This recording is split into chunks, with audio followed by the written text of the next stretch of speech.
Hello there, welcome to your favorite 5 minute program, one day at a time. Today's topic is wisdom is profitable. Now, text is taken from Genesis 23 8 to 9, 11, 13, and 16. And I read from NIV. He said to them, "If you are willing to let me bury my dead, then listen to me and intercede with Ephron, son of Zohar, on my behalf. So he will sell me the cave of Machpelah, which belongs to him and is at the end of his field. Ask him to sell it to me for the full price as a burial site among you." Excuse me? "No, my lord," he said, "listen to me. I give you the field and I give you the cave that is in it. I give it to you in the presence of my people. Bury your dead."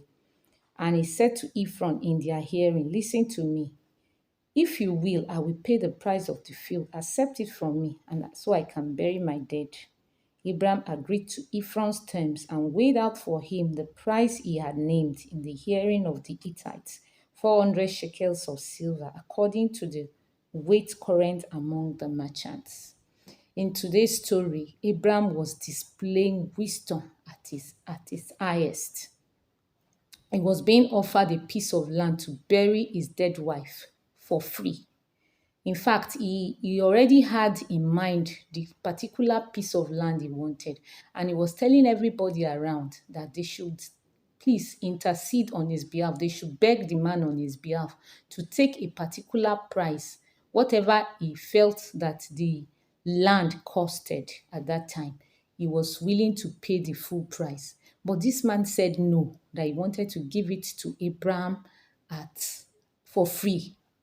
Many of us would have jumped at that, but there was a danger to it. What was that danger? Remember the story of Joseph. The Bible said that there arose a king that no longer knew Joseph, and they started treating the Israelites badly. Joseph had paid a lot of price in Egypt, and his people were treated well because the king knew his people. But another king arose that no longer knew Joseph and began to treat them badly. Such a thing could arise in the case of Abraham. Maybe later in future, somebody could now come and say that piece of land belonged to their father, and they will begin to dispute over it with the children of Abraham, and they could lose that piece of land. But Abraham was very wise. He saw into the future and he was able to take the right decision.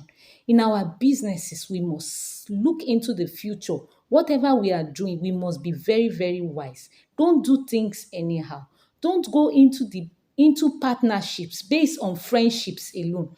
Don't say because somebody is your friend, you want to go into business with them. There's no agreement, nothing to show that this is the percentage each person will earn in the business. It's very wrong.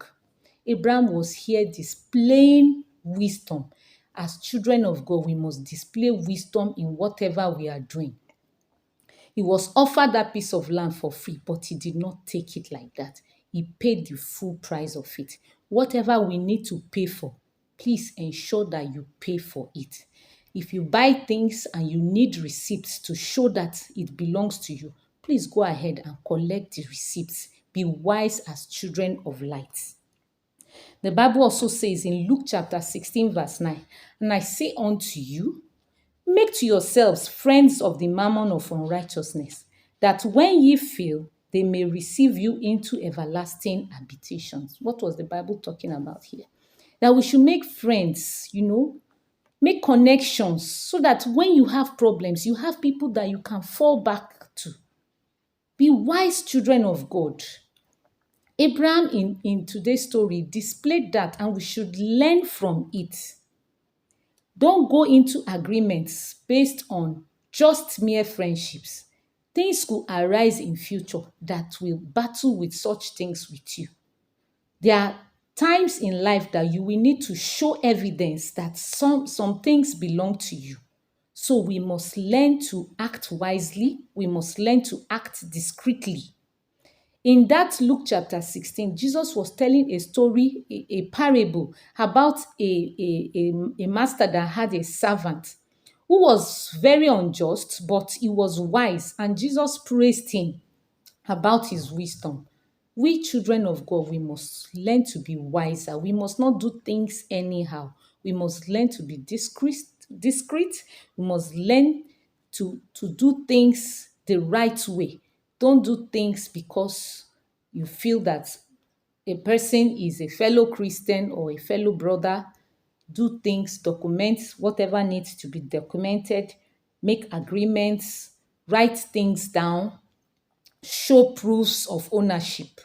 And God will help us not to make mistakes as we go on in life. God bless you. Till I come your way next week, please, it pays to be wise. Thank you.